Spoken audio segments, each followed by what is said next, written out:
Na época do rei Davi, não existia crucificação, tá? Lá em Salmo 22, que foi escrito 1000 anos antes de Jesus, e antes de surgir a crucificação, né? Olha o que ele fala em Salmo 22, do 16 ao 18. Transpassaram minhas mãos e meus pés. Posso contar todos os meus ossos. Eles me olham e ficam me observando. Repartem entre si as minhas vestes e lançam sorte sobre a minha túnica. Mãos e pés perfurados, exposição do corpo ao sofrimento, pessoas olhando condenado. Isso lembra muito Mateus 27, 35. Cara, e historicamente a crucificação não existia no tempo de Davi. O Salmo 22 é um salmo de lamento e confiança. Davi estava passando por perseguição, sofrimento emocional e aquela sensação de abandono.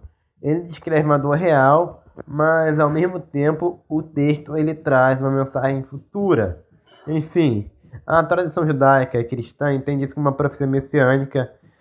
Eu vou repetir de novo, na época de Davi não existia a crucificação que a gente tem na história, né? A crucificação, por até onde eu sei, foi lá com os persas. Eles penduravam pessoas em estacas, proto-crucificação. Depois esse método foi aperfeiçoado pelos cartagineses e pelos gregos. Enfim, mas a crucificação que Jesus Cristo, meu Salvador, passou, quem transformou isso em um ato brutal foi o romano, tá? Roma passou a usar a crucificação de forma oficial e padronizada. Era punição para rebeldes, escravos, criminosos comuns, inimigos do Estado. E lembrando que um romano não poderia ser crucificado. É, mas de toda forma, a crucificação virou prática muito tempo depois de Davi, tá? Ah, e uma coisa, Jesus Cristo, ele não foi crucificado na mão, e sim no pulso.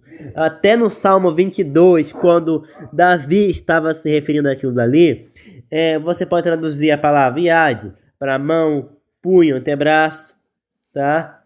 Pulso, no sentido anatômico mais amplo, tá? Parte da mão estendida para o braço, né? O hebraico não limita a apenas a palavra como fazemos hoje. Não limita apenas a mão, como nós temos o costume, né? Eu acredito que anatomicamente uma pessoa pregada pelas mãos não seria viável. A palma da mão não tem estrutura óssea forte o suficiente para sustentar o peso de um corpo pendurado. Se o prego fosse colocado só na mão, o peso iria rasgar muitos tendões e soltar o corpo da cruz. Por isso, estudos médicos e arqueológicos indicam que romanos geralmente perfuravam o pulso, onde tem ossos mais fortes, o rádio e a una, e ligamento capaz de segurar o corpo. A única vestígio de crucificação encontrado em Jerusalém em C8 tinha um prego perfurando o osso do calcanhar. A análise médica sugere que os braços foram pregados no pulso, tá? Só pra falar pra vocês, enfim, cara. Eu sou uma pessoa muito ampla. Eu estudo biologia, teologia, história, arqueologia. Eu não me prendo a um assunto em específico. Eu sou multiuso. De tudo um pouco. Cara, um pulso perfurado, pulso, causa bastante sangramento, né? Porque ele passava nervos e vasos importantes. No pulso passa a artéria radial e ulnar, nervo mediano, ligamentos fortes, enfim. Para perfurar essa região, seria perfeito, velho. Vai segurar o peso do corpo diferente da palma da mão, pode causar dor intensa, sangramento relevante, enfim. A crucificação do Império Romano era comum, de forma de execução para escravos, rebeldes, inimigos do Estado, como já falei. Só com o imperador Constantino, o que Constantino vai fazer? Ele vai proibir a crucificação dentro do Império Romano como parte da cristianização da lei. A prática desapareceu na Europa depois disso. Na Idade Média, algumas culturas usavam execuções em cruz de forma local e ritual, mas não como prática oficial do Estado. Na Ásia e África temos casos documentados, mas muito raros. Você vai ter registros históricos que indicam execuções isoladas, mas geralmente por regimes autoritários ou tortura ritual.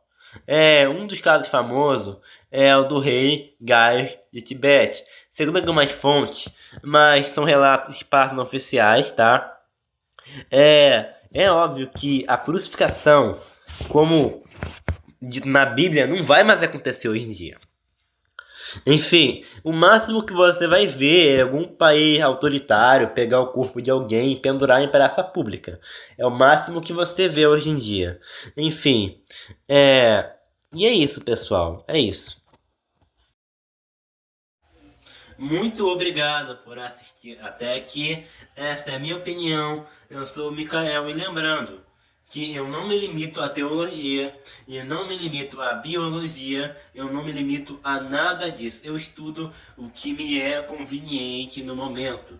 Eu sou uma pessoa que eu passo meu tempo estudando. Olha aqui, ó, tem um livro aqui, ó, da Segunda Guerra Mundial. Eu tenho um livro de biologia.